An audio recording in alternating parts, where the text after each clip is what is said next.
Hi guys, இப்போ நம்ம என்ன பார்க்க போனால் நந்தா அப்படிங்கிற சச்சின்குமார் நடித்த ஒரு படத்தை பற்றி பார்க்க போகிறோம். இதில் வந்து பார்த்திங்கன்னா ஒரு ஒரு ஊர் இருக்குங்க. அந்த ஊரோட தலைவர்னு வச்சுக்கலாம். அந்த தலைவரில் வந்து ஒரே கம்யூனிட்டி சேர்ந்தவங்க மட்டும்தான் காலகாலமாக ஆடிட்டு வர்றாங்க. அதில் வந்து ஒரு கோயிலில் வந்து என்ன பண்ணுறாங்கன்னா ஃபஸ்ட்டு ஸ்டார்டிங்லேயே இப்போ நீ நிற்கிறேன் நான் நிற்கிறேன் அப்படின்னு போயிட்டுருக்கு. அதில் வந்து வேறு கம்யூனிட்டியோட சேர்ந்தவங்க ஒரு பையன் வந்து நான் நிற்கக்கூடாதா அப்படின்னு வந்து கேட்குறான். அவன் பேர் தான் நந்தா. அவன் பேரை தான் அந்த படத்துக்கு வச்சுருக்காங்க. அவன் பார்த்தீங்கன்னா அவங்கள வந்து இவன் இப்படியே விட்டா நம்ம எந்த பண்ணிடுறோம் அப்படின்னு சொல்லிட்டு அந்த தலைவர் வந்து அவரை வந்து கொண்டாடுறாங்க, ஆள் வச்சு கொண்டாடுறாங்க. அப்புறம் பார்த்தீங்கன்னா அந்த பையனோட இறுதி சடங்கு போய் இந்த தலைவர் வந்து என்ன பண்ணுவார்னா, நான் இந்த பையனுக்காக விட்டு கொடுத்துட்றேன், நீங்களே யாராச்சும் தலைவராக நின்னுங்க அப்படின்னு சொல்லுவார். ஆனால் வந்து அவரே சொல்ல மாட்டார். அதில் வந்து அந்த தேர்தல் நடத்துகிற ஆணையம் வந்து சொல்லுது, ரிசர்வர் தொகுதியை உங்களையே அறிவிச்சாச்சு, யாராச்சும் எஸ்சி எஸ்டி கான்செப்ட் தான் வந்து நிற்கணும் அப்படின்னு சொல்லிட்டு சொல்லுவாங்க. அதை வந்து இவருக்கு சாதகமாக எடுத்துக்கிட்டு இந்த பையன் செத்துக்காக உங்கள் கம்யூனிட்டிலே வந்து நில்லுங்க அப்படின்னு சொல்லிட்டு அந்த தலைவர் வந்து போய் நிற்பார்.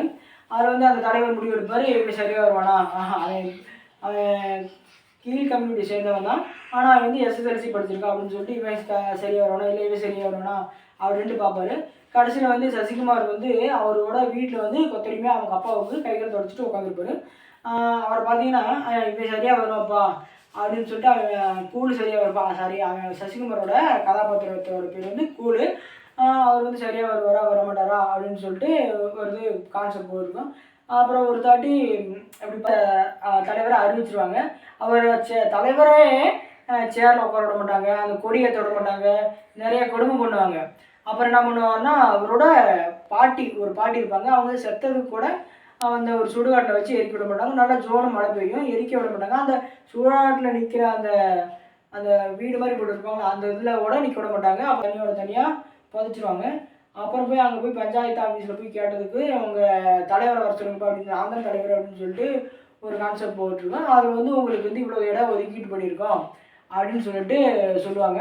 அப்புறம் வந்து அடுத்த நாளே வந்து ஜேசிபி எல்லாத்தையும் வச்சு சுத்தம் பண்ணிவிட்டு, இந்த மாதிரி என் இடத்துலேயே வந்து நீ சொல்லிட்டீங்களா எனக்கு கீழே இருந்த வேணிக்கு அப்படின்னு சொல்லிட்டு சசிகுமாரை வந்து அடித்து உதச்சி அவங்களோட வீட்டில் இருக்கிறவங்க கிட்டத்தட்ட ஒரு 15 குடும்பம் தான் இருக்கும் அந்த கம்யூனிட்டியில், எல்லாத்தையுமே அடித்து உடச்சிருந்துருவாங்க.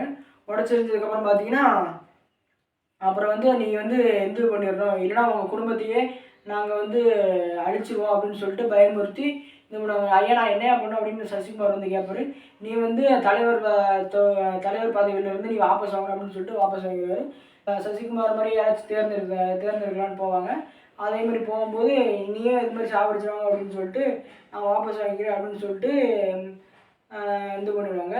ஆனால் இந்த கதை சூப்பராக இருக்குது. ஆனால் கரெக்டான கதைக்கலாம் தான், ஆனால் கொஞ்சம் அன்றைக்கி நீங்கள் கொஞ்சம் மெயின்டைன் பண்ணிக்கலாம் அப்படின்னு கூட எனக்கு தோணுது அப்படின்னு கூட எடுத்துக்கலாம். அதான் அப்புறம் பார்த்தீங்கன்னா கடைசியில் கொஞ்சம் பூஸ் பம்ப்ஸாக இருந்துச்சு. சொல்லப்போனால் இது எல்லாருமே பார்க்க வேண்டிய படம் தான். ஆனால் படம் நல்லா இருக்குன்னு கேட்டால் நல்லாயிருக்கு, கதைக்கெல்லாம் நல்லாயிருக்கு. படம் சசிகுமார் வந்து தலைவர் ஆயிடுவார். இதில் வந்து பார்ட் 2 லீடு கொடுத்துருக்காங்க. இதில் பார்ட் 2 நல்லா இருக்குமா நல்லா இருக்காதுன்னு அந்த டேரக்டர் கேட்டால் தான் தெரியும்.